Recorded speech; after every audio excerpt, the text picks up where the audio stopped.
여러분, 아브라함에 대해서 오늘 함께 말씀을 나누고자 하는데 부담 없이 들으시고 때로는 부담 없이 듣지만 말씀을 가슴속에 잘 새기시면 아마도 여러분들한테 많은 도전과 힘이 되어지고 두고두고 또 마음속에 비전이 되어지는 그런 말씀이 될 줄로 믿습니다.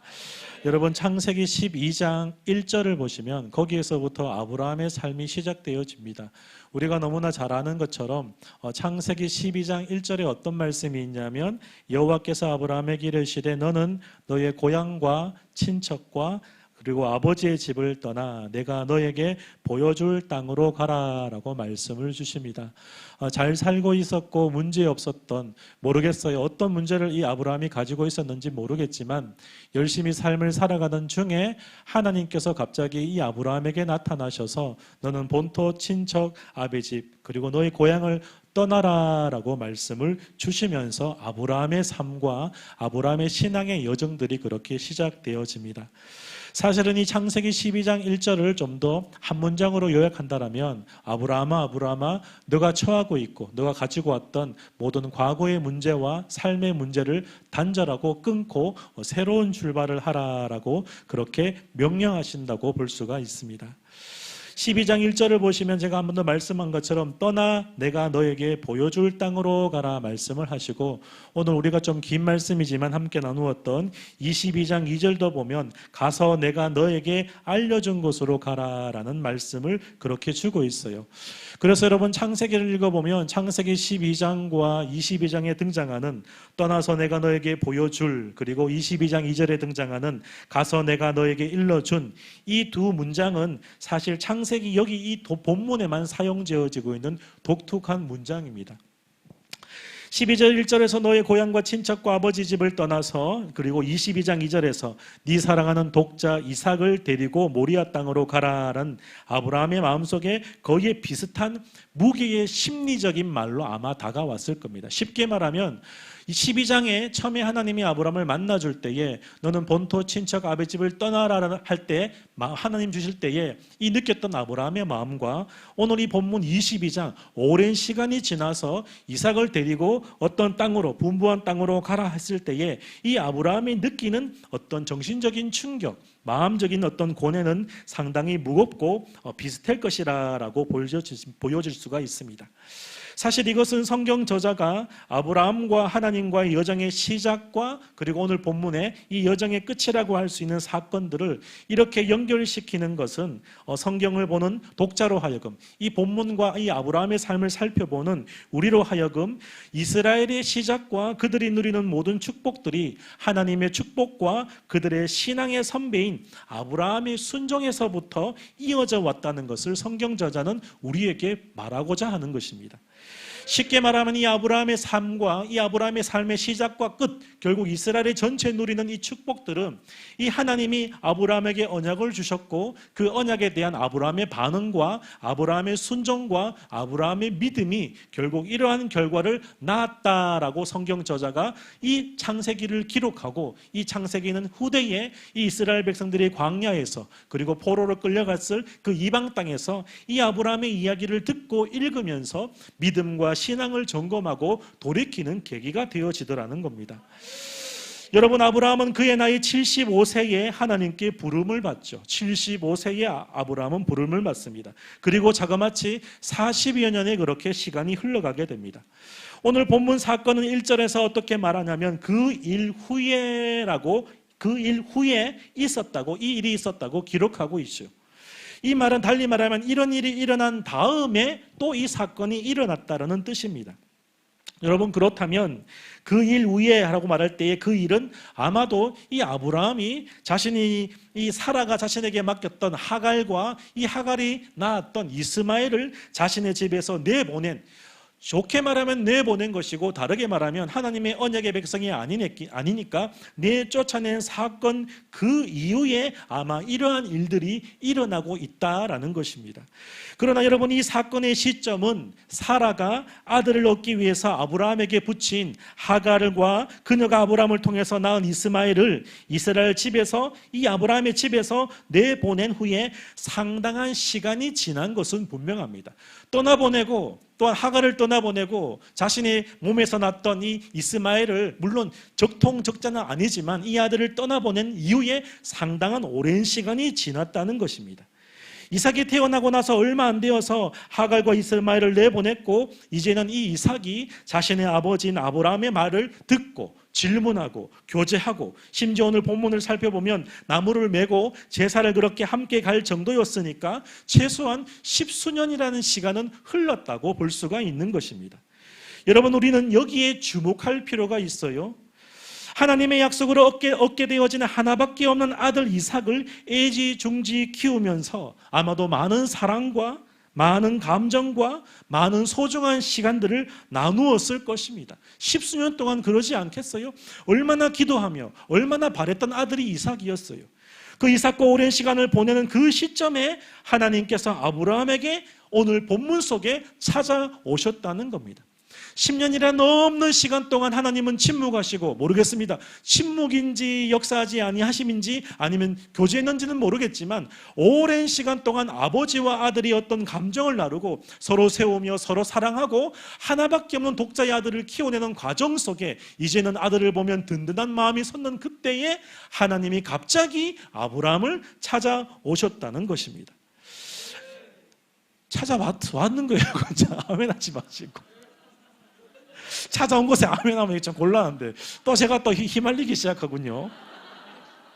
그냥 들으시면 됩니다. 너무 힘들어. 올 때만 너무 힘들어. 아마 추측하기로는 이삭의 나이가 한 17살쯤 되었을 때라고 여겨지는데, 이 시점에, 어떤 시점에 하나님께서 아브라함에게 명령을 하시죠. 이것이 창세기 22장 2절 말씀. 우리 2절 말씀 우리 함께 보겠습니다. 시작. 여호와께서 이르시되 내 아들 내 사랑하는 독자 이삭을 데리고 모리아 땅으로 가서 내가 내게 일러준 한 산 거기서 그를 번제로 드리라. 아멘. 여러분, 우리가 번제가 뭡니까? 번제는 주로 동물을 제사로 드릴 때에 동물을 죽이고 동물을 가르고 동물을 각을 떠서 심지어 내장을 다 끄집어내서 모조리 불에 태우는 제사가 번제입니다. 이 본문을 보면 우리는 하나님이 이해가 잘 되지 않습니다. 우리 하나님은 과연 사람을 바치고 사람을 죽여서 제물을 드리는 제사를 기뻐하는 분이신가라는 의문을 품을 수도 있어요. 심지어 하나님은 자신에게 하나밖에 없는 독자, 하나밖에 없는 아들, 그 아들을 죽여서 제사를 드리는 것을 원하고 명령하는 분인가라고 고민을 할 수도 있습니다. 정말 이렇게 보면 하나님을 이해할 수 없죠. 종종 우리의 삶에도 그런 일이 있죠. 이해하지 못하고 생각지도 못하고 우리의 마음을 추측하거나 우리의 마음을 설득하지 못하는 어떠한 명령과 어떠한 일을 통해 종종 하나님은 우리에게 찾아오시는 것과 마찬가지입니다. 그러나 정말 중요한 것은 이 명령이 누구에게나 보편적으로 주어진 명령이 아니라 하나님께서 이때에 아브라함에게 특별한 목적을 가지고 주셨단 명령이라는 것을 우리는 잊어서는 안 됩니다. 왜냐하면 1절 말면에 1절을 보면, 그 앞 1절을 보면 하나님이 아브라함을 시험하시려고라고 이 명령을 주시더라는 겁니다. 중요한 것은 우리의 삶에 하나님이 시험을 통해서 시험하시기 위해서 어떤 주는 사건도 있고, 아니면 우리의 죄 때문이나 우리의 실수나 우리의 연약함이나 아니면 어떤 영적인 존재, 악의 존재에 의해서 시험을 받을 때도 있습니다. 중요한 것은 하나님이 아브라함을 시험하시려고 이 명령을 하시더라는 겁니다. 그런데 왜 하나님은 아브라함에게 이런 명령을 하셨을까요? 그 이유를 알려면 우리는 이 모든 성경의 이야기의 마지막 결론 부분을 살펴볼 필요가 있어요. 이것이 16절, 18절의 말씀인데 제가 보겠습니다. 이르시되 여호와께서 이르시기를 내가 나를 가리켜 맹세하노니 네가 이같이 행하여 내 아들 내 독자도 아끼지 아니하였은즉 내가 네게 큰 복을 주고 내 씨가 크게 번성하여 하늘의 별과 같고 바닷가의 모래와 같게 하리니 내 씨가 그 대적의 성물을 차지하리라. 또 내 씨로 말미암아 천하 만민이 복을 받으리니 이는 내가 나의 말을 준행하였음이니라 하셨다 하니라. 여러분, 이 말씀의 이야기가 무엇입니까? 이 마지막의 본문의 마지막의 결론이 우리에게 말하는 것이 무엇입니까? 하나님께서 또 한 번 아브라함에게 더 복 주실 것을 약속하고 계시더라는 겁니다. 너의 씨를 통해, 너의 자녀를 통해 네가 너의 자녀와 너의 씨와 너의 어떤 가장 소중한 것까지도 아끼지 않고 나에게 바쳤기 때문에 내가 너와 너의 씨를 복되게 하겠다. 여러분, 이것이 하나님이 아브라함에게 주는 삶의 마지막 권면이고 마지막 축복인 것이에요. 여러분, 이것을 우리가 삶을 경험하면서 분별할 필요가 있는 것이에요. 하나님이 우리에게 어떤 것을 시험을 하실 때에는 더 많은 복을 주시기 위해서, 우리에게 어떤 고백을 듣기를 원하셔서, 우리가 어떤 결단을 하기를 원하셔서 하나님이 우리에게 시험을 줄 때가 많다는 것이죠. 그러나 우리는 종종 그 시험에 인간적인 부분에서 반응하거나 인간적인 부분에서 하나님을 멀리할 때가 있더라는 것입니다. 쉽게 말하면 객기를 부릴 때가 있더라는 거예요. 저희 집에 아들 둘, 딸 하나가 있는데 아들 둘은 여기 와 있고 딸은 집에 있습니다. 얼마나 다행인지 모르겠어요. 딸은 지금 인터넷을 켜보지 않을 겁니다. 예. 이 딸이, 막내딸이 힘들어요. 너무 힘들어요. 왜 아담이 그렇게 힘들었는지 알겠어요. 종종. 제가 여성을 비하는 게 아니고 어느 날 이 딸이 사랑하는 딸이 아빠의 말을 좀 듣지 아니하고 불순종의 완악함을 보이는 거죠. 그래서 저도 모르게 제 안에 있는 어떤 좋지 않은 감정이 일어나서 그럴 거면 나가라. 그럴 거면 뭐가 필요하냐? 아빠가 너를 위해서 머리핀도 사주고 치마도 사주고 아멘 아멘 그랬는데 어떻게 아빠한테 그렇게 매몰차게, 너도 나중에 오빠 만나면 다 떠나겠지. 그래서 야단을 쳤단 말이에요. 저도 모르게. 그럼 나가야 되지 않느냐. 여러분, 그러면 어떤 딸이 잘못을 했을 때 아빠가 그러면 집을 나가는 게 안 낫냐 할 때는 어떻게 해야 됩니까? 사실은 제가 원하는 것은 잘못된 부분에서 점검하고 돌아보면 아빠 잘못했어요, 아빠 제가 잘못했어요, 그 말하면 끝나는 건데 이 아이가 어떻게 했을까요? 나간 게 아닙니다. 자기 방에 가서 가방을 쌌어요. 가방을 다 싸서 나간 거예요. 어디까지 나갔을까요? 마당까지만 나갔어요. 그리고 마당에서 뭘 했을까요? 아닙니다. 벽을 보면서 계속 결국 제가 졌죠. 데리고 들어왔어요. 종종 힘냅니다. 아빠 그때 왜 나가라 그랬어? 저는 나가라는 의도 그게 아니에요. 내가 나가라고 말할 때에는 어떤 잘못을 했으니까 그냥 미안하다 하고 안아주면 끝이지 않겠습니까? 뭐 뽀뽀 한번 받는데 소원 성취권을 100개씩 달락하고. 제가 저번에도 말했지만 제 말을 잘 이해해서 들어야 됩니다. 하나님이 우리에게 테스트를 줄 때에는 테스트를 주잖아요. 고통을 주면 막 부러지고 넘어지고 도망가면 될 일이 아니에요. 하나님이 주신 테스트가 뭔지를 깊이 묵상해야 되는 것이죠. 물론 우리 아버지가, 하나님 아버지가 인간의 아버지가 우리를 때릴 수도 있죠. 맞으면 아프죠. 하지만 진짜 아빠 죽으라고 때리지는 않죠. 하지만 어떤 잘못과 어떤 실수를 했을 때 매를 드는 경우가 있죠. 때로는 하나님이 보실 때도 그렇다는 겁니다. 그런데 본문 속에는 이 아브라함에게 더 큰 복을 주시기 위해서 하나님이 테스트를 했다는 것입니다. 중요한 것은 저와 여러분의 삶에도 하나님이 더 많은 복을 주시기 위해서 테스트하시는 경우가 있다는 것을 잊지 않기를 소망합니다. 안타까운 것은 자꾸 객기를 부리는 거예요. 하나님 앞에 뻐기고 하나님을 외면하며, 여러분, 우리가 하나님을 외면하며 하나님의 눈을 거리를 둔다 하여서 도망갈 수 있습니까? 도망갈 곳은 없어요, 사실은. 그럼에도 불구하고 우리는 계속적으로 하나님께 원망을 하고 불평을 할 수 있죠. 중요한 것은 이 본문 속의 마지막 본문처럼 네가 네 씨를 아끼지 아니하고 너의 자녀를 아끼지 아니하는 것을 보면서 내가 너에게 주는 것은 너와 너의 씨를 복되게 하겠다. 이처럼 하나님은 여러분들에게 복 주시기를 기뻐하시는 하나님이심을 믿으시기를 바랍니다. 시험에 넘어지지 마시고 시험에 승리하기를 바랍니다. 시험을 주시는 이유는 더 많은 복을 주시기 위함이에요. 그러니까 시험이 다가오면 정신을 차리고 아하, 더 큰 것을 주시려나 보다.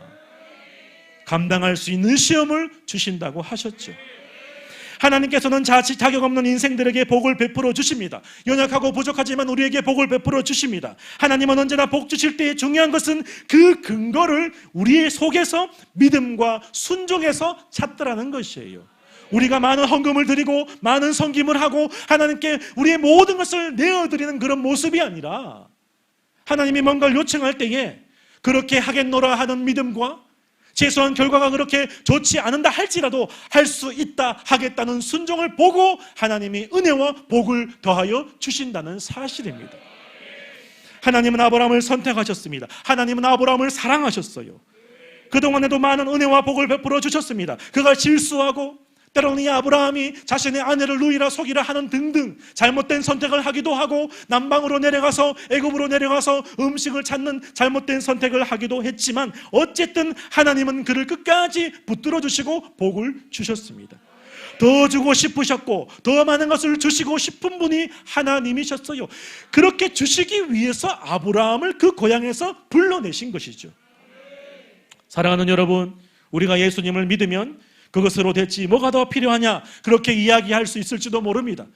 아유, 목사님 예수님 믿고 죽어서 천국 가면 되는 것이지 그렇게 말할 수도 있어요.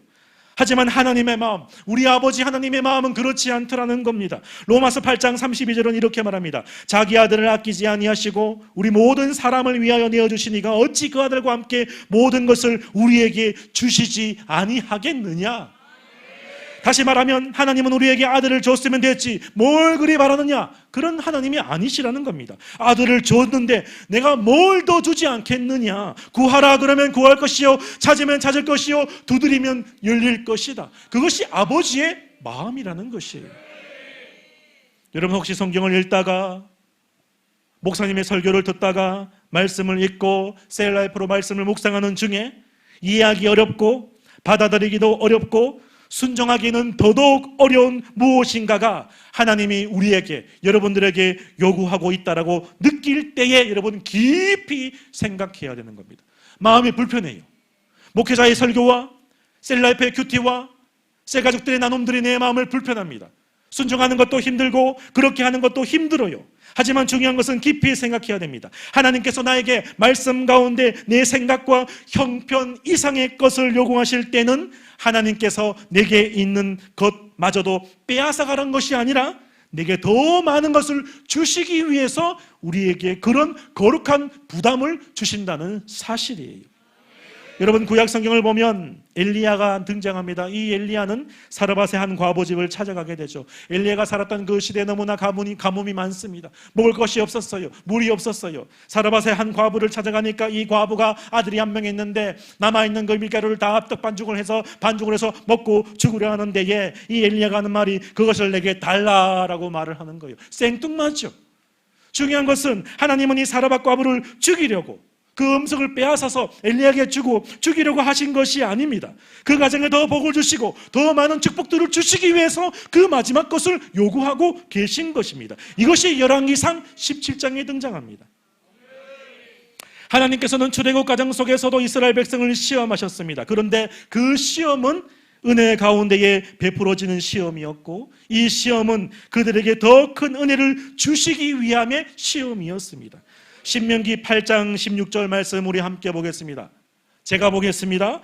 내 조상들도 알지 못하던 만나를 광야에서 네게 먹이셨나니 이는 다 너를 낮추시며 너를 시험하사 마침내 네게 복을 주려 하심이었느니라. 아멘.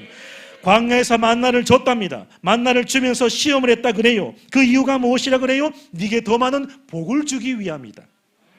여러분 만나는 하나님의 은혜였습니다. 광야에서 농사로 지을 수 없는 거처를 옮겨 다니는 이스라엘 백성들에게 만나는 너무나 귀한 양식이죠. 그래서 만나는 이스라엘 백성들에게 은혜였어요. 그런데 만나는 은혜인 동시에 시험이었죠. 왜 그렇습니까? 오늘 먹을 것만 거두어 드려야 했기 때문입니다. 그런데 많은 사람들은 어떻게 합니까? 내일 것, 그 다음에 것들을 거두어 드리는 거예요. 이틀씩, 3일씩 다 모아서 거두어 드리는 겁니다.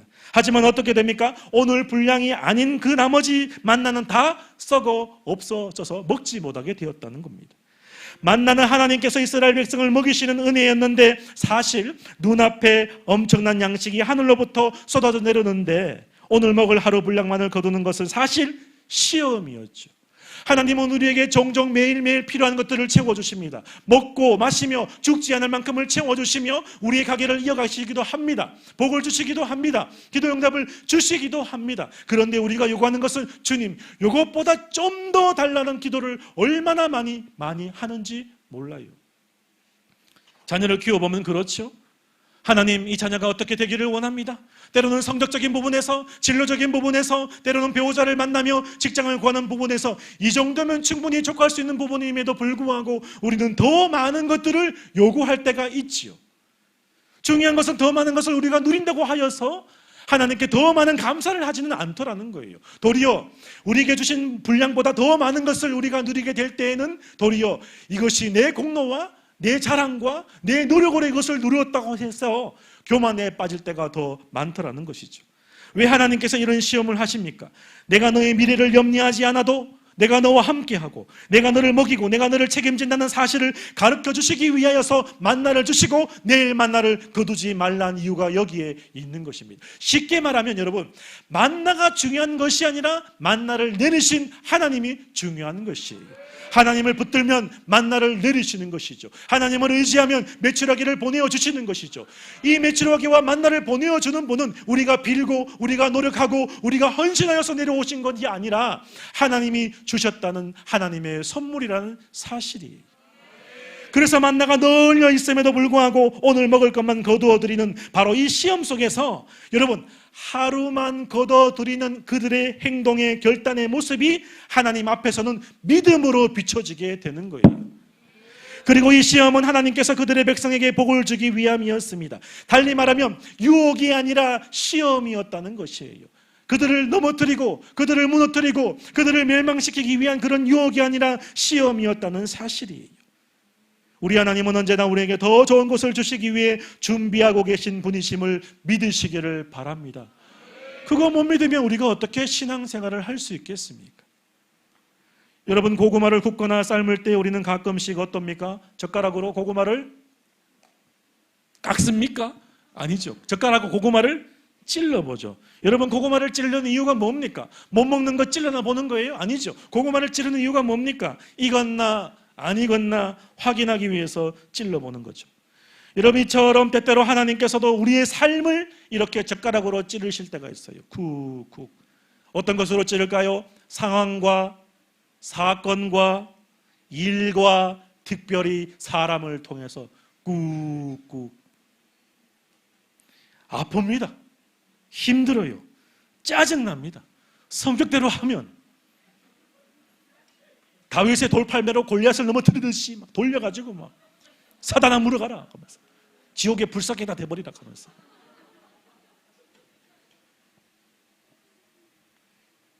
사회생활을 해보고 직장생활을 해보면 그래요. 평상시에 멀쩡하고 평상시에 좋았던 사람마저도 어떨 때 때로는 나를 쿡쿡 찔러요.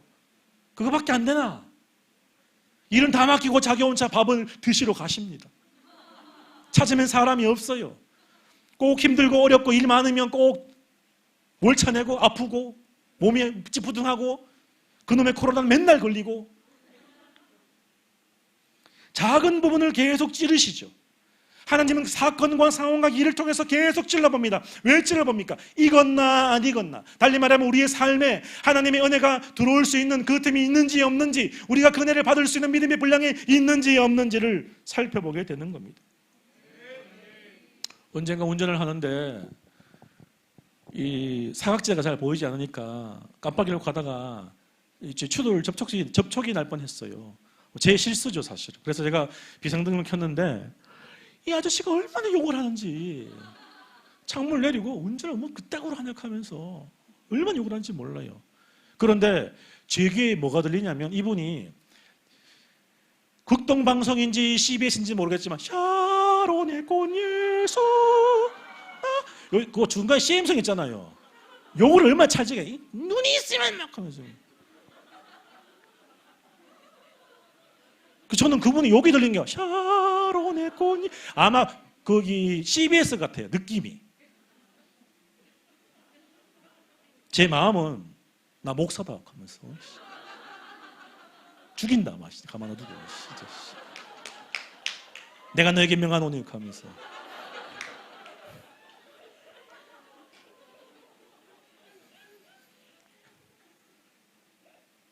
마음이 그래요.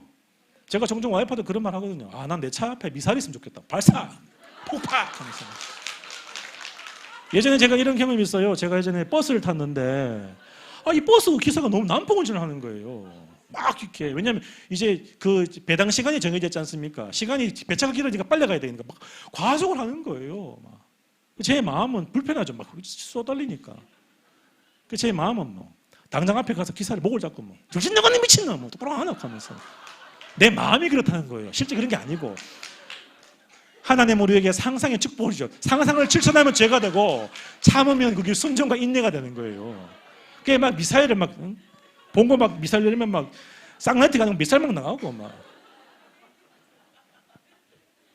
클락션도 막 나오고 막 클락션도 막 크고 막 미사일 나오고 막 그런 거 있잖아요.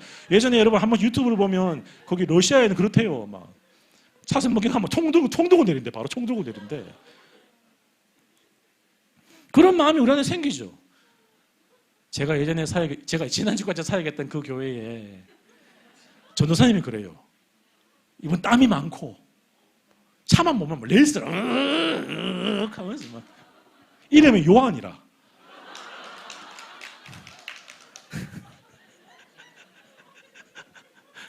이분이 봉고를 물면 차분해. 제가 옆에 타고 있으니까 내리면 하면서 그치 주차를 못 하겠대요. 여러분 운전만 그렇습니까? 직장 생활하면 더 그래요. 평상시 좋은 사람도 눈빛이 마음에 안 들면 독이 붙는 거 제 마음속에 저것이 주님이 사탄인가 역사하시나 하면서 루시퍼 같은 감정이 제가 어릴 때 예전에 그랬습니다. 불신자 여러분 다 지옥에 갈 것들 하면서 내가 막 나는 존귀하고 난 제일 말단이 날 먹고도 물려본 나는 존귀하고 그리스도의 제자고 막 사명자고 막 만인 제사장이고 하면서 이건 다 지옥 가고 이랬는데 성격대로 하면 다 그렇게 하고 싶죠. 엎어버리고 싶죠.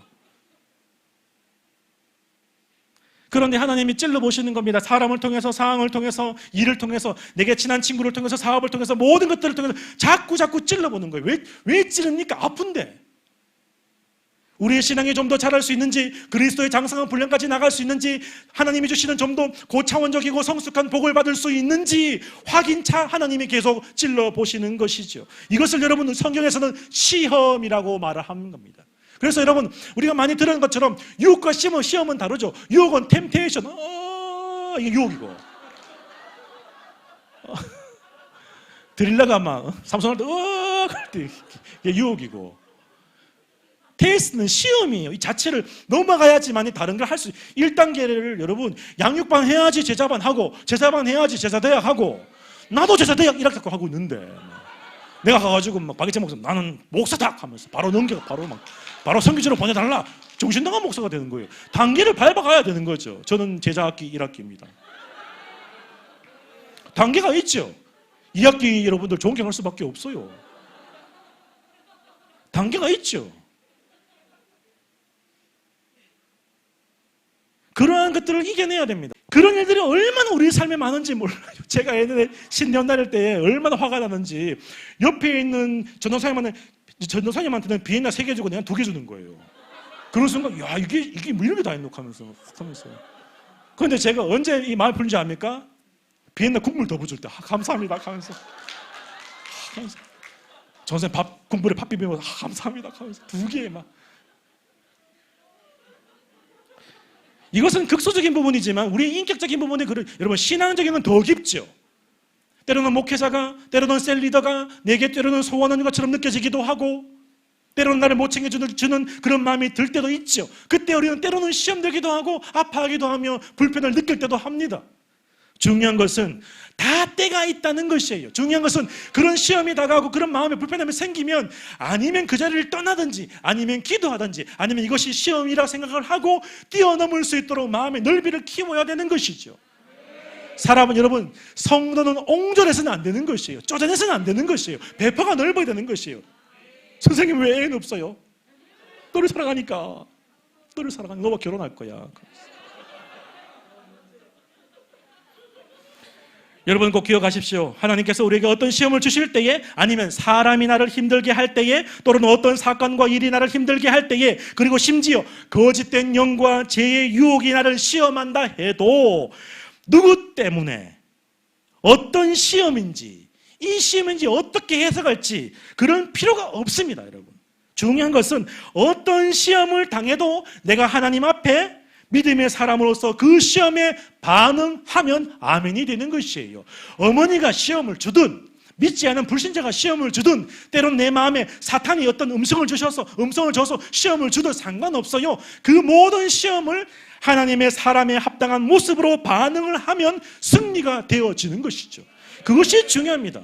어떻게 반응하냐가 중요한 것이에요. 설령 사탄이 주는 시험이라 할지라도 우리가 그 시험에 믿음으로 반응하고 이겨내면 하나님이 보시고, 야, 정말 너 대단하다. 이 사단의 시험을 내가 이겨내는구나. 그러면서 하나님이 복을 주실 것이고, 사람이 나를 시험한다라면, 야, 너 참 잘 참는구나. 너 인격이 참 온유하구나. 그러면서 하나님이 복을 주실 것이고, 하나님이 주신 시험이라면 그것을 통과한다면, 야, 내가 너를 이렇게 테스트했는데 네가 넉넉히 테스트를 통과하는구나. 내가 너에게 복 줄만 하구나. 이런 복을 누리지 않겠냐 말이에요. 그것을 감정적으로 기분 나쁘게 받아들이면 안 된다는 것이죠. 어떤 시험에도 믿음의 반응으로 반응하고 순종으로 이겨내시길 주의 이름으로 축복합니다. 모든 모습들, 모든 사건의 첫 번째는 반응이 중요하고 그 다음에는 어떻게 순종의 모습으로 나아가는지가 중요하더라는 것이죠. 우리가 어떤 상황에서도 우리의 믿음이 드러나기만 하면 하나님은 그것을 귀하게 보실 것입니다. 사랑하는 여러분, 시험의 때에 순종으로 반응하면 하나님께서는 우리에게 더 큰 은혜를 주신다는 사실을 믿으시기를 바랍니다. 하나님은 상황을 안 보셔요. 중요한 건 상황 속에 있는 여러분들을 보시는 거예요. 어떻게 반응하노? 어떻게 반응하노? 아이를 키워보면 알죠? 아이들이 어느 학교에 어느 집에 상관없이 그 아이만 보는 것처럼 우리 아버지도 여러분을 보시는 거죠. 저 시험과 저 고통과 저 불순종과 저 죄악 속에서 저 사람이, 저 자녀가, 저 녀석이 어떻게 반응하는가, 그것을 주님은 보고 계신 겁니다. 왜 보십니까? 더 큰 복을 주시기 위해서예요. 창세기 12장에서 하나님께서 아브라함에게 처음 나타나셔서 하셨던 말씀이 너는 떠나라 였습니다. 떠나라는 말은 너 자신이 직접 가라는 것이죠. 그런데 또 똑같은 표현이 창세기 22장에 다시 한번 등장합니다. 네 아들을 데리고 가라. 네 아들을 데리고 떠나가라. 여러분 생각해 보십시오. 너는 너희 친척, 고향과 아버지 집을 떠나라는 말씀하면서 하나님께서 오늘 본문에서는 너는 너의 아들, 너의 사랑하는 아들, 너희 하나밖에 없는 아들, 그 이삭을 데리고 떠나가라라고 말을 합니다. 하나님이 얼마나 짓궂습니까? 너의 아들, 너의 사랑하는 아들, 너의 하나밖에 없는 아들, 지목 해주고 있어요. 그 말은 너무나 싫은 거죠, 듣는 사람은. 그런데 여러분 중요한 것은 75세의 창세기 12장에서 75세의 나이에 처음 하나님의 명령, 너는 본토 친척 아버지 집을 떠나라고 순종했던 그 아브라함은 지금 정확히 몇 살인지는 알 수 없지만 40여 년이 지금 지난 지금 이 시점에도 그는 여전히 순종하고 있더라는 사실이에요. 3절 말씀을 보면 아브라함이 아침에 일찍 일어나 나귀의 한 장을 지우고 두 종과 그의 아들 이삭을 데리고 번제에 쓸 나무를 쪼개어 가지고 떠나 하나님이 자기에게 일러준 곳으로 갔다라고 기록하고 있죠. 하나님이 부를 때에, 하나님이 명령할 때에 아브라함은 여전히 순종하고 있어요. 그때나 지금이나 안 좋은 상황이나 좋은 상황에서도 이럴 때나 저럴 때나 이것이 중요합니다. 순종도 훈련인 것이에요. 여러분, 좋을 때는 누구나 순종할 수 있습니다.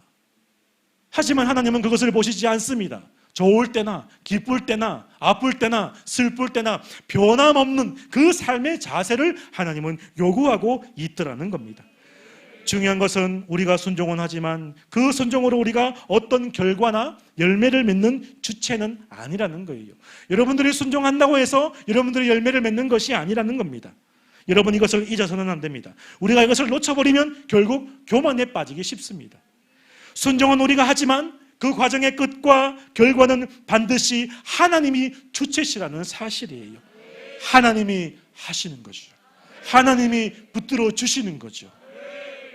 가는 것은 저와 여러분이지만 도착할 때까지 우리를 지키시고 결국 도착하게 하시는 것은 하나님이 하시는 거예요. 우리가 셀 리더로 때로는 행복 모임의 리더로 섬기고 준비하고 모이고 그런 모임들을 열 수는 있지만 열매를 맺게 하시고 아름다운 일들을 만드시는 분은 우리가 아니라 하나님이심을 믿으시기를 바랍니다. 그러니까 자신감을 가질 필요가 있는 것이에요. 우리가 일을 하고 직장 생활을 하고 공부할 때도 그렇습니다. 중요한 것은 말씀 안에서 먼저 순종하는 삶을 먼저 살아내야 됩니다. 예배가 삶의 중심이 되고 훈련을 받고 섬기고 기도하는 것이 삶의 중심, 곧 말씀의 순종이라는 것이죠. 물론 환경과 여건으로 100% 순종할 수 없는 경우도 있습니다. 하지만 중요한 것은 핑계되어서는 안 된다는 것이에요.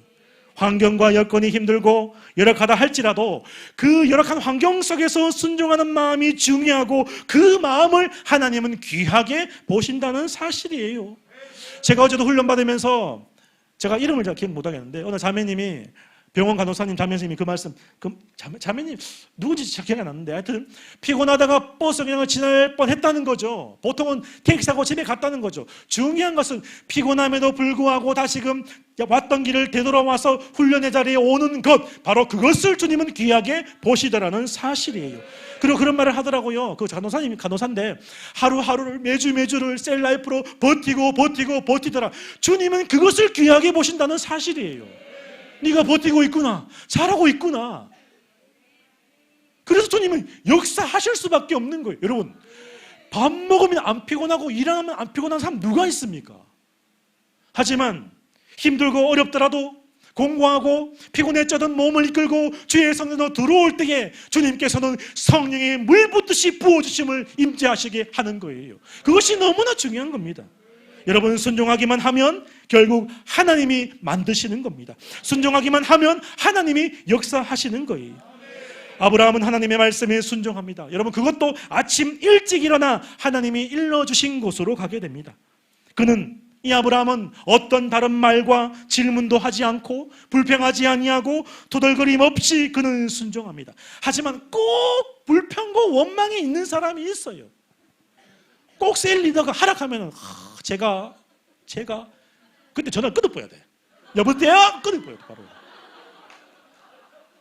또 이 셀 조언이 그렇구나. 셀 리더만 해야 돼. 집사님 이렇게 해야 됩니다. 제가 사실은 네! 끊어버립니다. 아니면 그냥 뭐 할 때 갑자기 이제 사고 난 거죠. 어머 어떡하나. 전화를 받지 마십시오. 세 통, 네 통 계속. 몇 시 어디에서 행모임 하는데 꼭 와야 됩니다. 제가 너무 비겠어요. 일단 오겠지. 왜 끊었어요? 그냥 끊었어요. 뭔 그래 불평이 많은지. 제가 피곤하고 날씨가 지푸둥하고 날씨가 구름이 끼고 참 말 같지 않는 말을 하면 그러니까 목회자의 제 입장에서 다리 뺨때기 올리고 막 머리를 찢었고 말고가 막 베드로가 말고 길을 치듯이 막 바로 이렇게 막 그럴 수는 없지만 무슨 불평과 원망이 중요한 것은 그렇게 해야지만이 하나님의 은혜 자리에 한 단계 올라갈 수 있는데 순종이 안 되니까 복을 주고 싶어도 줄 수가 없는 거예요. 무대에 올라와야지 뭐를 줄 거 아니겠어요. 저 뒤에서 계속 제가 다리가 아파가 못 내려가고 목사님 모시면 안 됩니까? 하면 꺼지시기를 바랍니다. 여러분 어떻게 이 아브라함에 순종합니까? 아침 일찍 즉각적으로 순종해요. 이 길이 3일 길을 걸어갔다 캐죠. 일관성 있게 순종하는 거예요. 여러분 3일 길이 얼마나 외롭겠습니다. 두 몸종과 이 이삭과 아브라함이 같이 갔는데 물어보죠. 아버지 어디 가세요? 그 3일 길은 이 아브라함에게 정말 고통스럽고 찢기지는 마음이죠. 그러니까 묵묵히 돌아갈 만도 한데 그래서 10절을 보면 손을 내밀어 칼을 잡고 자기 하나밖에 없는 아들을 죽이려고 합니다. 하나님께서는 아들을 번제로 드리라는 그 명령의 말씀에 하나님의 말씀에 이 아브라함은 순종하는 것을 주저하지 않습니다. 아침 일찍 즉각적으로 순종해서 한결같이 순종하더라는 사실이에요. 사랑하는 여러분, 즉각적으로 순종하기를 소망합니다. 일관성 있게 순종하기를 소망합니다.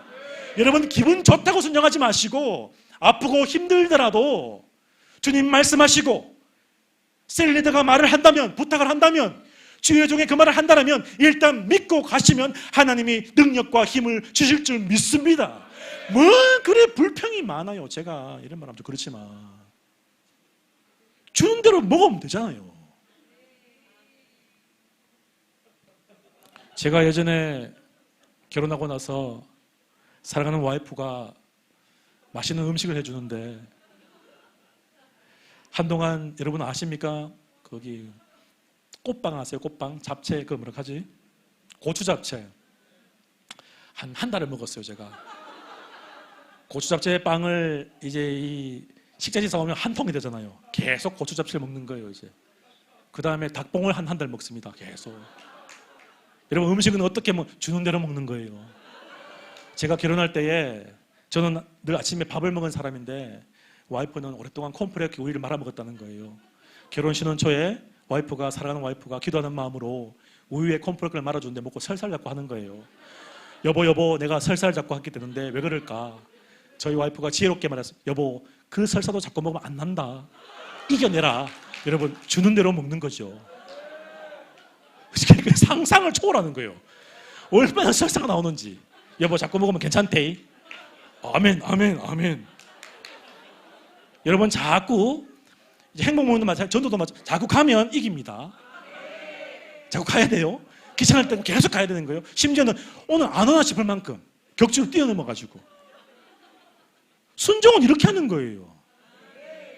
짝다리 짚고 제가 야곱이 그러다가 환도뼈가 나가죠. 아들을 죽인다 안 죽인다가 문제에 초점을 두는 것이 아니라 하나님의 말씀 앞에 그대로 순종하려 하는 이 아브라함의 내면을 하나님은 깊이 보고 계시다라는 사실이죠. 아브라함은 자신의 하나밖에 없는 아들을 죽이라는 하나님의 명령 앞에 그렇게 죽이는 신용을 한 것이 아닙니다. 설마 하나님이 그러시겠어? 그런 마음이 아닙니다. 분명한 것은 정말 하나님께 바치려 했어요. 왜 아브라함은 주저하지 아니하고 이 아들을 실질적으로 바칠 수 있는 순종을 했을 수 있을까? 이 이야기를 히브리서 11장 히브리서 저자가 정의하고 있습니다. 히브리서 11장 17절 19절 말씀 함께 봅니다. 시작. 아브라함은 시험을 받을 때에 믿음으로 이삭을 드렸으니 그는 약속들을 받은 자로 돼 그 외아들을 드렸느니라. 그에게 이미 말씀하시기를 내 자손이라 칭할 자는 이삭으로 말미암으리라 하셨으니 그가 하나님이 능히 이삭을 죽은 자 가운데 다시 살릴 줄로 생각한지라. 비유컨대 그를 죽은 자 가운데서 도로 받은 것이니라. 아멘. 여러분 기억하십시오. 지난 42년 동안 하나님은 아브라함과 동행하셨습니다. 하나님을 아브라함은 몇 번이나 만나고 경험하게 되죠. 은혜를 받았습니다. 그는 하나님이 어떤 분인지를 배웠어요. 사랑하는 여러분, 여러분들에게 질문하겠습니다. 하나님이 어떤 분이신지를 배우셨죠? 사건과 가정의 아픔과 병마와 부도와 실패와 좌절과 눈물의 골짜기를 통해서 우리는 무엇을 배웁니까? 하나님을 배우죠. 그러면서 그 속에서 무엇을 배웁니까? 하나님이 우리를 신실하게 이끄시는 분이구나. 아브라함도 마찬가지입니다. 아들을 바치려 하니까 이 아브라함을 생각하는 거예요. 하나님이 분명히 내게 약속의 아들은 이삭이라 했다. 그런데 그 이삭을 통해서 내가 너에게 복을 주겠다고 몇 번이고 언약을 주시고 말씀을 했는데, 그런데 하나님이 나 이 아들을 내게 바치라 한다. 그렇다면 앞뒤가 맞지 않는 말인데 이 하나님의 말씀에 의하면 이것은 죽여도 살린다는 원리가 쓸 수밖에 없구나. 아브라함은 깊이 묵상하고 돌아보더라는 사실이죠. 하나님이 말씀하기를 아들을 바치라고 했지만 하나님은 분명 이삭을 통해서 후손을 주시겠다 약속하셨으니까 이 아들을 바치더라도 하나님은 어떻게든 이 아들을 살려내실 것이야. 그리스도의 부활 사건이 일어나기 훨씬 전에 아브라함은 먼저 어떻게 이 부활 사건을 경험하고 있더라는 사실이죠. 여러분, 이것이 바로 믿음인 것이에요. 하나님이 일하시면 불가능이 없다는 것입니다. 죽음도 그것을 막을 수 없다는 것입니다. 하나님은 이것을, 이 순종의 반응을 그의 믿음으로 여기셨습니다. 여러분, 옆에 있는 분들하고 인사하겠습니다. 하나님을 믿으면, 옆에 보세요. 하나님을 믿으면 이 정도는 돼야죠. 이 정도로 되도록 믿어야 됩니다. 대충 근성어성 믿지 마시고 이 정도로 믿음을 가지시는 우리 근순 맑은생 교회 성도들 되기를 주의 이름으로 축복합니다. 교회 이름에 걸맞는 신앙의 상태를 유지하라는 거예요. 아니면 작은 나무 하든지 제가 이제 개척을 하려고 하는데 저희 아이들한테 아들아 이름을 어떻게 지을까? 저희 둘째가 그래요. 두 날개니까 아빠 두 달의 교회였대. 아 그래 맞다. 그래. 두 번째 큰 숨 맑은 샘이니까 작은 숨 작은 샘 어때? 아 그래 알았다. 아들아 공부를 해라. 최소한 여러분 대구 지역에 경북 지역에 가서 두 날개 하는 교회로서 어느 정도 어느 교회 다니세요? 여러분 큰 숨 맑은 샘 교회 김목생 교회 다닙니다 하면 이 정도의 신앙은 가지고 살아가야 되는 겁니다. 대충 건충건충 어디 가서 밥 먹을 때도 기도 한 운동 만 운동 요걸 한 운동 만 운동 그게 아니라 신실하게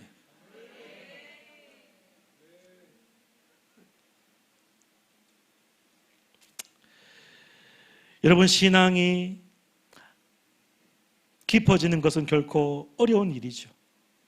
어떤 사람과 오래 같이 일을 하고 오래 살아보면 대충 말만 해도 짐작갈 때가 많습니다. 교제와 관계가 깊어지면 그렇죠.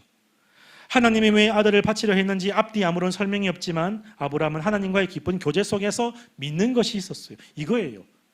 하나님 내게 아들을 주시고 그 아들을 통해서 복을 주신다 했는데 아니야 분명히 하나님 이렇게 역사하실 것이야. 여러분 신앙의 시간이 길어지고 신앙의 연수가 쌓여가면 하나님이 이렇다 저렇다 말씀하지 않아도 그 하나님에 대한 깊은 이해와 신뢰 속에서 이런 순종도 할 수 있어야 될 줄로 믿습니다. 척하면 착이어야 되는 거죠. 셀 리더가 어떤 모임을 하면서 어떤 일하기를 하면서 어떤 모습만 봐도 척하면 착 알아야죠. 주의 종이 때로는 목회자가 때로는 선교사님들이 많은 관계 속에서 척하면 알아야죠. 하나님이 어떤 사인을 주면 하나를 하면 한 말씀을 들면 열 말씀을 깨닫고 100가지를 행하기를 주의 이름으로 축복합니다. 기도만 하지 마시고 그렇게 하시자는 거예요. 아브라함은 이 믿음과 하나님의 말씀에 무조건 순종하겠다는 결단이 있었기 때문에 아들의 질문에 대해서도 대답합니다. 7절에 이삭이 이렇게 묻죠. 이삭이 그 아버지 아브라함에게 말하여 이르되 내 아버지여 하니 그가 이르되 내 아들아 내가 여기 있다. 이삭이 이르되 불과 나무는 있거니와 번제할 어린 양은 어디 있습니까? 아버지 우리가 제사를 드리러 가는데 나무도 있고 불도 있는데 양은 어디 있습니까? 아브라함이 뭐라고 대답합니까? 8절 보시면 아브라함이 이르되 내 아들아 번제할 어린 양은 하나님이 자기를 위하여 친히 준비하시리라 하고 두 사람이 함께 나갔다 되었습니다. 아들아 번제할 양은 걱정하지 마라. 다 준비해놨다. 하지만 아브라함의 이 속마음은 뭡니까? 아버지 그 양이 어디 있습니까? 그 재물이 어디입니까? 아버지 마음 뭡니까?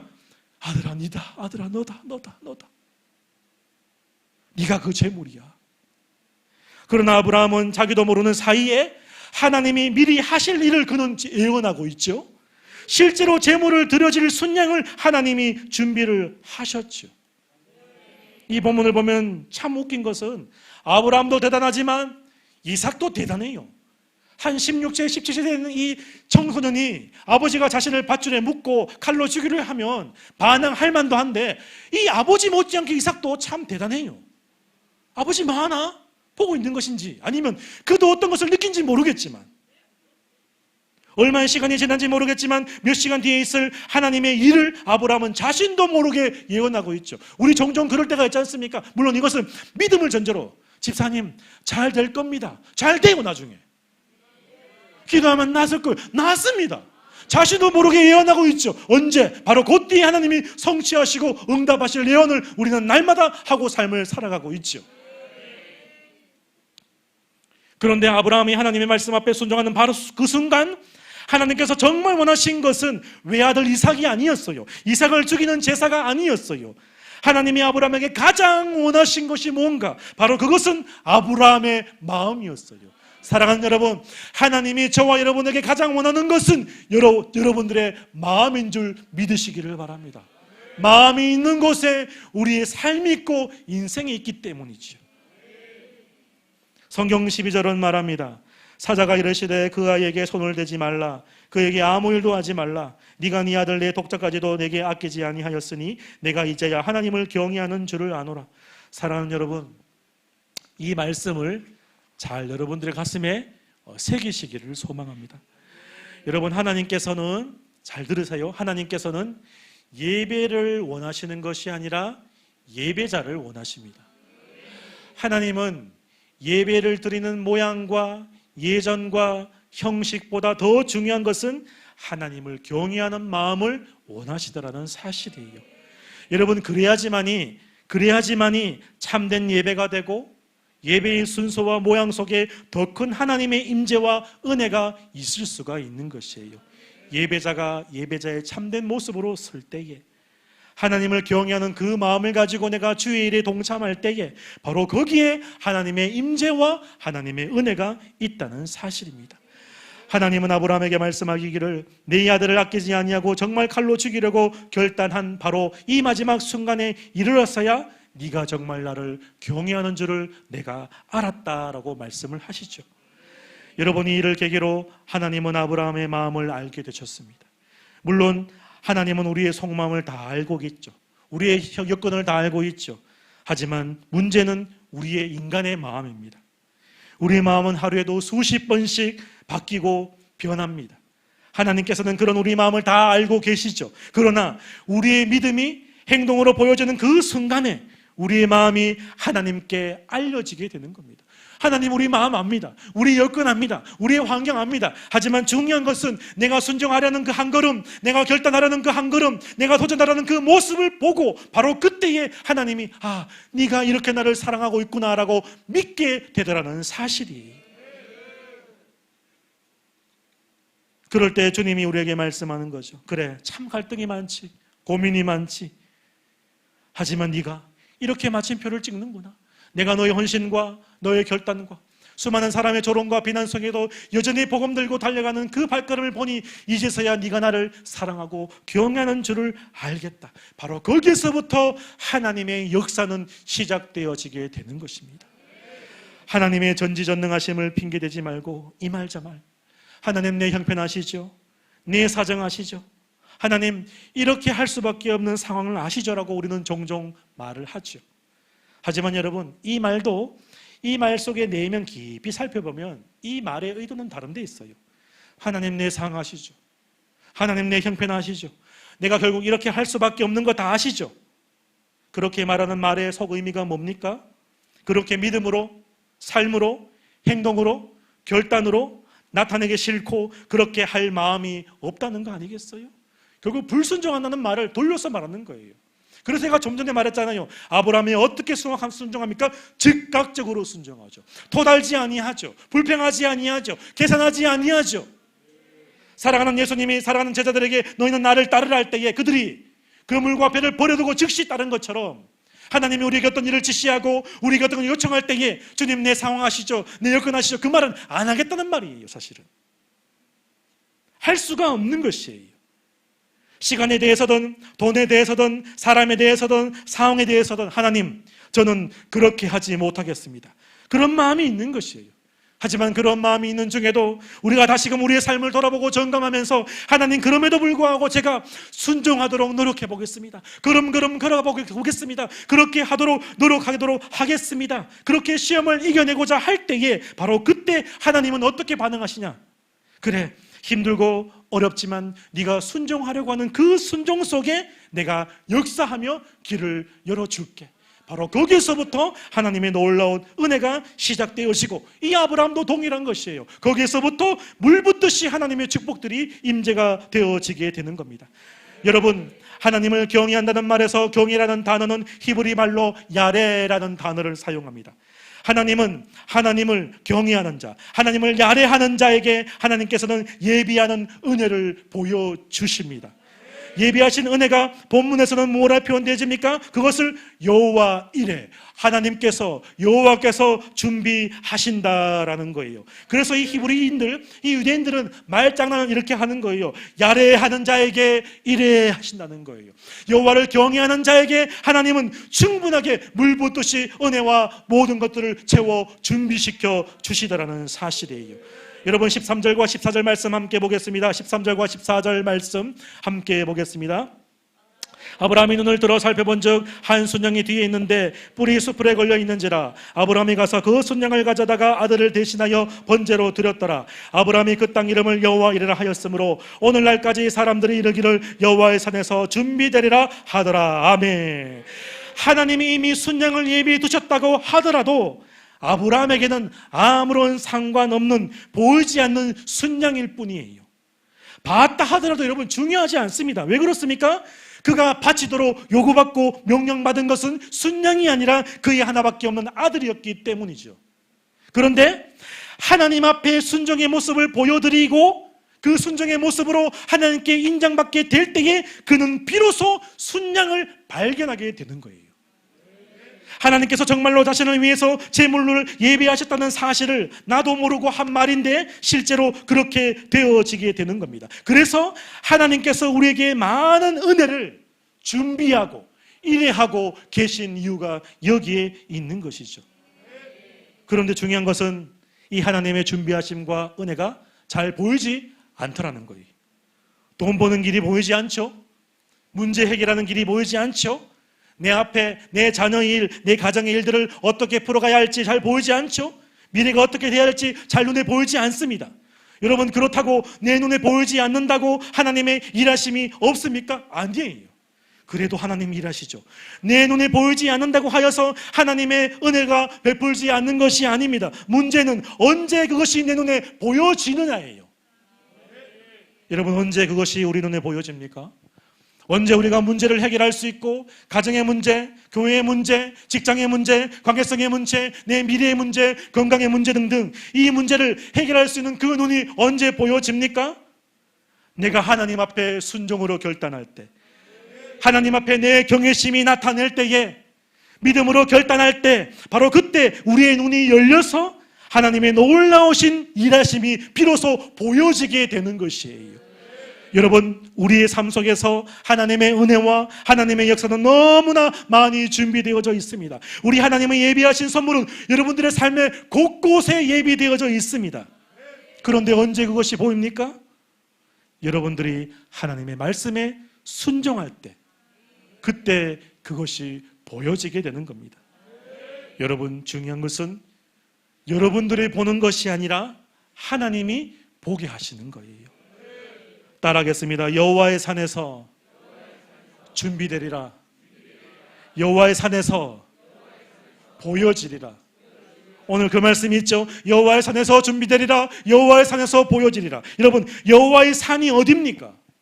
여호와의 산에서 보여진대요. 여호와의 산에서 다 준비된대요. 여러분, 여호와의 산이 무엇을 상징합니까? 여호와의 산은 어떤 자리입니까? 맞아요. 예배하는 바로 이 자리예요. 신령과 진리로 드리는 예배의 그 자리, 바로 그 자리에서 주님은 준비하시고 보이게 하신다는 사실이에요. 어떤 예배입니까? 내가 붙들고 싶은 마지막 소유를 하나님 앞에 내려놓기로 결단하는 그 예배의 자리, 그 결단의 자리에서 결국 우리의 눈에 보여지게 될 거라는 사실입니다. 사랑하는 여러분, 하나님의 역사와 은혜는 보는 게 아니라 보여지는 겁니다. 하나님의 예배하심은 내가 보는 게 아니라 하나님이 우리로 하여금 보게 하시는 겁니다. 누구에게 보여집니까? 누가 그것을 볼 수 있습니까? 하나님께 보여진 자가 그것을 볼 수가 있는 거예요. 그 믿음의 삶의 모습이, 그 결단의 삶의 모습이, 그 순종이 우리 주, 나의 주 하나님께 보여진 자에게 하나님의 은혜와 섭리와 예비하심이 비로소 보이게 되는 것입니다. 하나님을 더 많이 야래하는 만큼, 하나님을 더 많이 경외하는 만큼 우리 하나님은 더 많이 일해해 주신다는 사실이에요. 저와 여러분들이 하나님 앞에 더 많이 경외하고 더 많이 사랑하고 더 많이 순종하여서 더 많은 복을 누리게 되기를 소망합니다. 여러분, 가만히 앉아서 복을 받을 수 없죠. 가만히 있는데 하나님의 은혜가 임하지 않죠. 여러분, 예수를 믿어야 구원을 얻는 것처럼 가만히 있는 자에게 구원이 주어지지 않습니다. 내 입으로 시인하고 사람들 앞에 고백할 때에 구원이 주어지죠. 하나님이 주시는 은혜는 우리의 얕고 보잘것없는 고백임에도 불구하고 그 고백과 몸부림을 하나님께서는 믿음으로 보시고 우리에게 은혜와 복을 더하여 주신다는 사실입니다. 여러분, 우리는 말로만 믿는 사람입니까? 아니면 진짜 믿는 믿음의 사람입니까? 여러분, 허세는 누구나 다 떨 수 있어요. 그러나 진정한 실력은 무대 위에서 드러나는 것입니다. 말이 아니라 실력이 있어야 된다는 사실이에요. 큰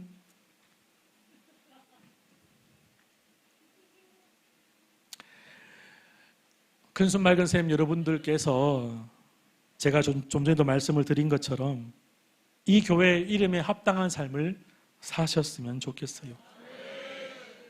여러분, 우리는 종종 그런 말을 하죠. 참 쉬고 싶다. 좀 안식하고 싶다.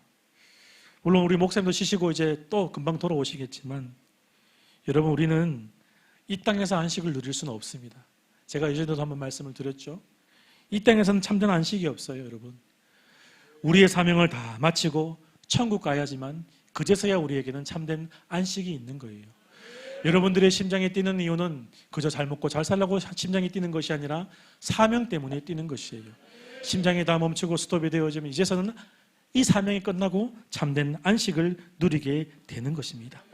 여러분, 우리의 믿음은 어디에서 드러나느냐? 말로 드러나는 것이 아니라, 사람 앞에서 허세 떨 때 드러나는 것이 아니라, 사실 시험의 때에, 경기장에서, 삶의 실전에서 그 믿음이 드러나게 되는 것입니다. 많은 셀리더를 바라보면서 저는 참 많은 도전을 받습니다. 하지만 사랑하는 셀 가족들을 돌보는 것이 참 쉽지가 않죠. 때로는 셀 가족들도 마찬가지입니다. 셀 리더를 볼 때마다 참 애쓰고 고생한다는 마음을 가질 때가 너무나 많죠. 하지만 이것보다 더 중요한 것은 섬기는 자나 섬김을 받는 자나 다 우리 모두가 하나님 앞에 결단된 순종의 모습으로 삶을 살아내야 되는 존재라는 사실입니다. 우리가 이 금요 기도를 드리고 있지만 이 기도회를 드리고 있다고 하여서 믿음이 드러나는 것이 아닙니다. 잠시 믿음을 엿볼 수는 있겠지만 중요한 것은 우리의 참된 믿음은 삶의 자리에서, 시험의 자리에서, 고통의 자리에서, 하나님의 우리를 찌르시는 그 아픔의 자리에서 우리의 믿음의 진가는 드러나게 되어야 된다는 사실입니다. 하나님을 경외할 때에, 하나님의 말씀에 순종할 때에 주저하거나 계산하거나 자신의 생각과 경험과 안위를 염두하고 순종을 바라보는 것이 아니라 즉각적으로 순종할 때에 하나님께서는 미리 준비해 놓으신 놀라운 섭리와 계획을 우리로 하여금 마침내 보게 하실 것입니다. 저는 지난주에 이제 4년 4개월 사역을 마무리하고 담임 목사직을 내려놓고 그렇게 개척 준비를 하게 되었어요. 어떤 마음이 드냐면 예전에 김 목사님 말 듣고 조금 일찍 할 걸, 그런 마음도 들기는 들지만 사실은 후회하지 않습니다. 제 친구들이 그런 말을 해요. 40 중후반에 개척하는 거 결코 쉬운 일이 아닌데, 하지만 여러분, 이것이 저에게 주시는 하나님의 뜻이고 이것이 나로 하여금 가슴 뛰게 하는 사역의 자리라면, 사실 하나님을 경외함으로 달려가면 하나님께서 반드시 이레의 은혜, 여호와 이레의 은혜, 여호와의 채워주심의 은혜로 우리를 채워주고 저를 채워줄 것이라 확신이 듭니다.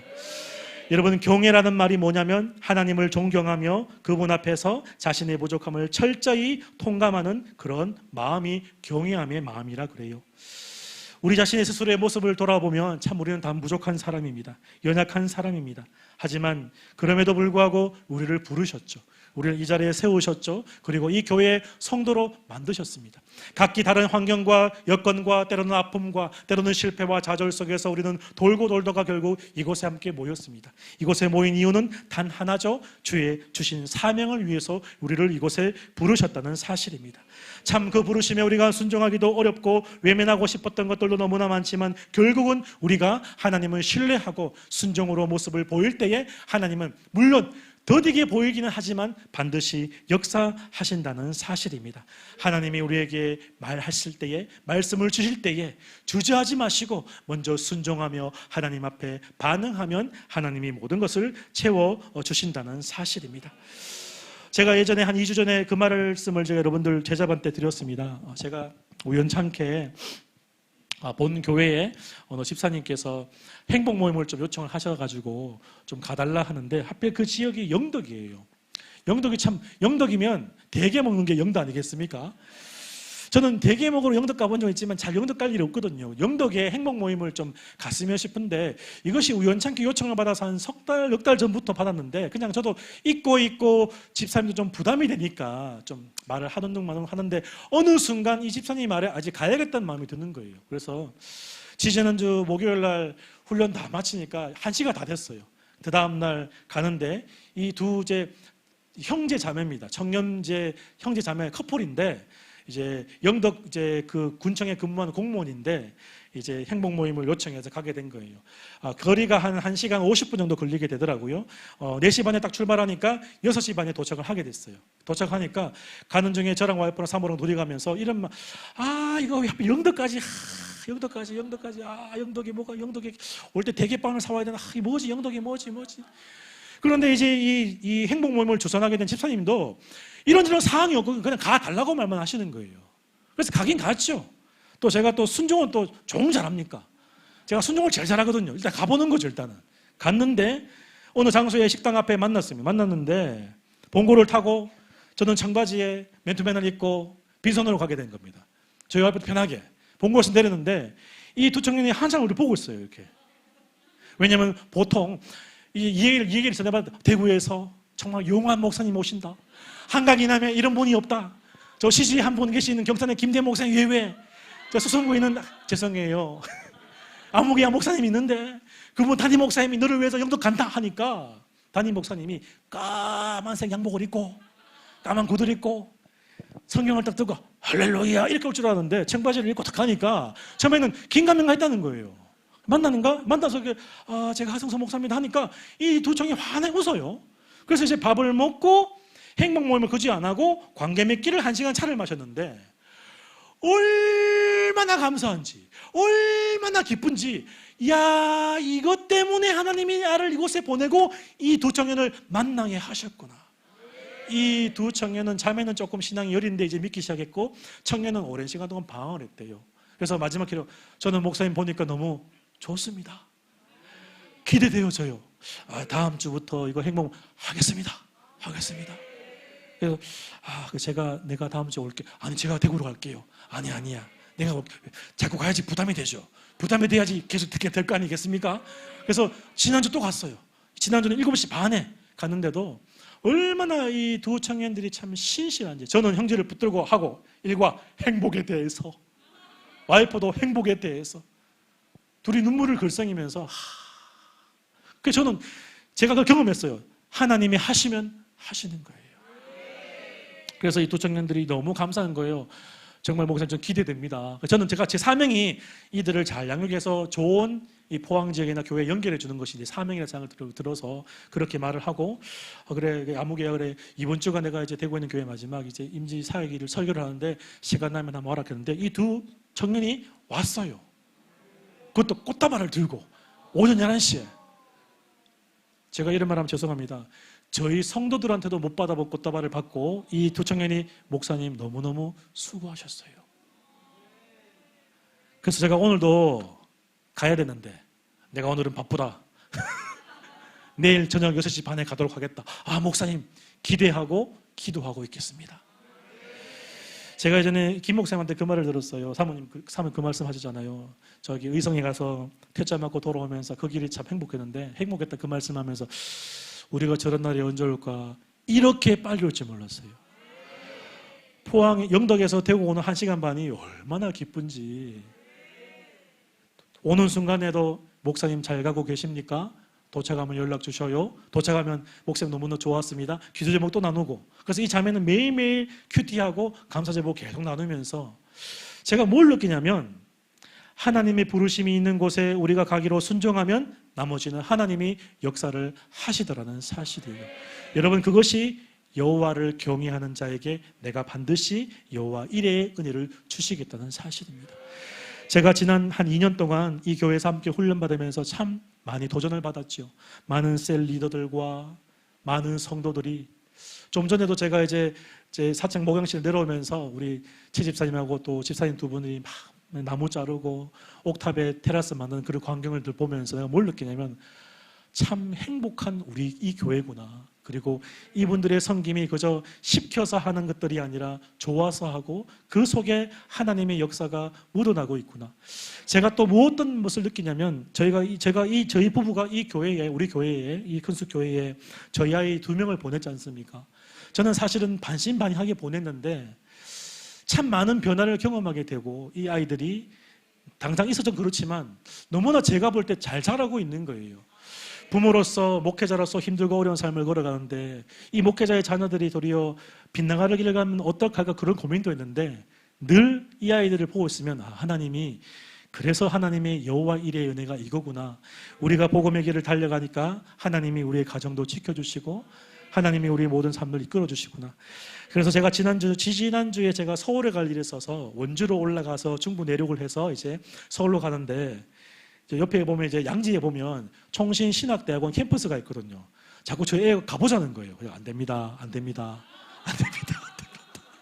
절대 갈 수 없다, 저기는. 그래서 가는 순간 다 끌려간다, 이거. 그래서 제가 왜 이런 말을 하냐면, 저도 옛날에 그랬고, 김 목사님도 마찬가지겠지만, 그 캠퍼스는 뭔가 어마어마한 하나님의 거룩한 은혜가 있어요.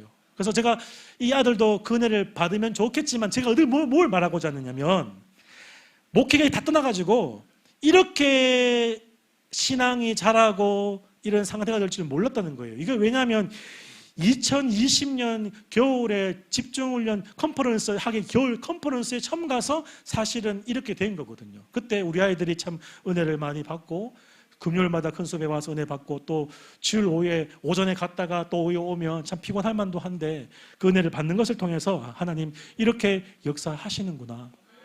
그래서 저는 물론 여러분들 100% 그렇게 다 순종할 수 없겠지만 여러분들 모든 성도들 한 분 한 분께서 더욱더 순종으로 매진하여 주시기를 소망합니다.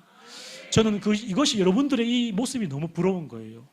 물론 이 과정 속에서 목사님께서 한 10수년 동안 얼마나 많이 힘들고 눈물 흘리며 발버둥치며 외로웠겠어요. 사실은 저 입장도 마찬가지인데 제가 따라가고 쫓아가야 할 모델과 쫓아가야 할 교회와 쫓아가야 할 여러분들이 있기 때문에 저 또한 힘을 얻고 할 수 있다. 하나님이 하게 하시는구나 라고 도전을 받게 되는 겁니다.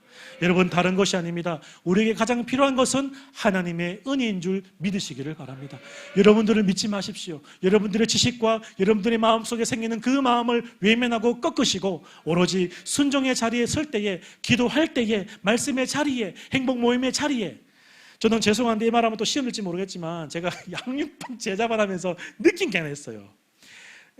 제가 좀 이렇게 사람을 유심히 보는 좀 습관이 있는데 여러 성도들께서 똑같은 과정을 계속 하세요. 한 번씩 보면 목사님 제가 행복 모임을 열어야 되는 걸 아는데 그 말을 2년 하고 있어. 내가 뒤에서 좀 열어라 제발 좀 시켜 죽겠다 하면서 나는 뭐 여기까지 끌어가는 판국인데 누구라 말하지 않겠으면 늘 해야 되는 줄 아는데 화가 열어줘 볼라 막 가가지고 제가 이 셀리드의 마음이 느껴지는 좀 하라면 하면 얼마나 좋겠어. 그래가지고 막 이 목줄 다 걸어가지고 다 엮어가지고 막 주여 안 가는 것들도 다 싹 싸가지고 먹고 싶은. 그래서 제가 처음에는 참 귀하다 저 고백 귀하다. 나중에는 고백 귀한 게 아니야. 그게 똑같다면 계속 열어야 될 건데 내가 부족해서 본인 부족한 거 나도 알아요. 다 알아. 그럼 왜 자꾸 반복하지 몰라. 그렇게 말이라도 내가 부족하지만 주님 하실 줄 알고.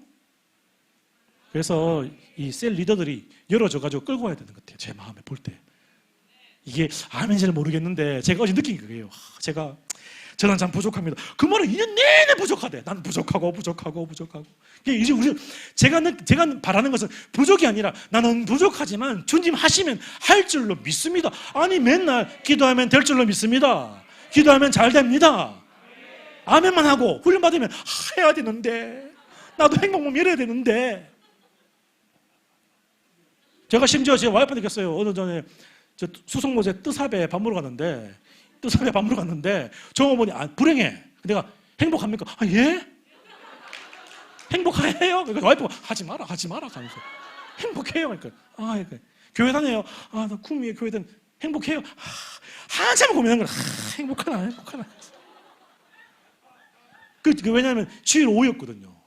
그러니까 제 느낌에 이 지구는 아니고 인턴인데 교회도 못 가고 구미 사는데 여기까지 와서 뜨삽에서 알바하는데 이분 고객님 이분 오는데 눈이 시무룩해.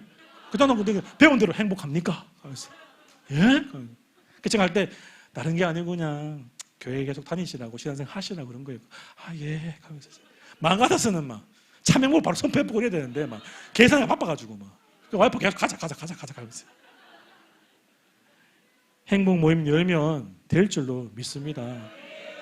제가 하나만 더 말하고 마치겠어요. 저희 교회에 이제 삼성 라이온즈의 수석 코치님이 다녔어요.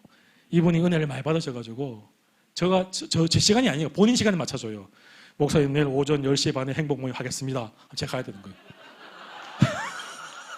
저희 목사님 오늘은 인천 원정 끼고 내일 창원 갔다가 내일 대구 홍경에 가면 10시 반에 가겠습니다. 가야 돼요 무조건.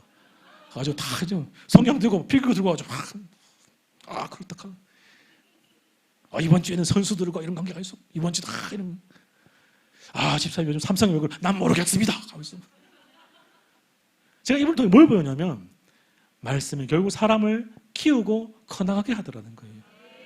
근데 이분이 어떻게 말하냐면 목사님 저는 참 살아보니까 신앙도 부족한 것 같고 감독의 자격도 부족한 것 같고 아직까지 저는 더 해야 되는 그런 사람인가 봐요. 그런데 제가 볼 때는 레전드예요 사실은. 왜냐하면 우리나라에서 타격 신기록을 1000몇 경기 연속 경기 이 신기록을 가지고 있어요. 이분이 최태원 코치가. 근데 이분 레전드인데 또 제가 뭘 느끼냐면 하나님이 곧 쓰실 날이 다 되어가는구나. 그래서 제가 늘 신랑은 꼭 월요일 10시 반에 목사님 교회로 가겠습니다. 행복모임 하면 이제 삼성라이온즈 배지 2개 주면서 이렇게 2개 주고 2개 받아가지고 행복모임 배지가 아니고 삼성라이온즈 배지 받아가지고 참 제가 이제 이 1년 2년 동안 많은 일들이 있었어요. 제가 이렇게 말하는 이유는 기도하고 나가면 되더라는 사실입니다. 저는 목회자로서 안타까운 마음이 이거예요. 여러분들을 보면 저분 보면 되는데 곧 되겠는데 그 마지막 한 고비를 못 넘기니까 제가 밀어주고 싶은 마음이 있는 거예요. 근데 이것이 우리가 밀면요 낭떠러지 떨어지게 되는 거예요. 본인이 그것을 넘어야 되는데 쉽지가 않은 거죠. 늘 이 셀 리더들이 가자 도와주자 참 도전되는데 그것이 넘기 쉽지 않죠. 하지만 본인의 힘으로 넘는 게 아니라 우리 공동체의 힘과 교회의 힘과 주님이 주시는 함께 이 동역의 힘으로 넘어갈 수 있게 되더라는 사실이에요. 저는 여러분들에 도전합니다. 이제 좀 그만 어리광 피우시고 본 궤도로 올라가기를 소망합니다. 나이가 30, 40이 되어서 아직까지도 기저귀 차고 내가 오줌을 싸고 싶다. 셀리더 날 도와달라. 평생 오줌줄 찰 수가 있는 거예요. 이거. 우리가 그런 신앙의 어림을 떨쳐버려야 된다는 사실입니다. 저는 최소한 우리 교회라면 여러분들이라면 그것을 할 수 있는 사람이라고 저는 믿어 의심치 않습니다. 오늘 이 밤에 다시 한번 여러분 부족하고 힘들었지만 하나님이 아브라함의 요정은 단 하나예요. 순종만 하면 내가 너에게 여호와 이레 하겠다. 그리고 그 여호와 이레는 순종할 때에 보여지게 된다는 사실입니다.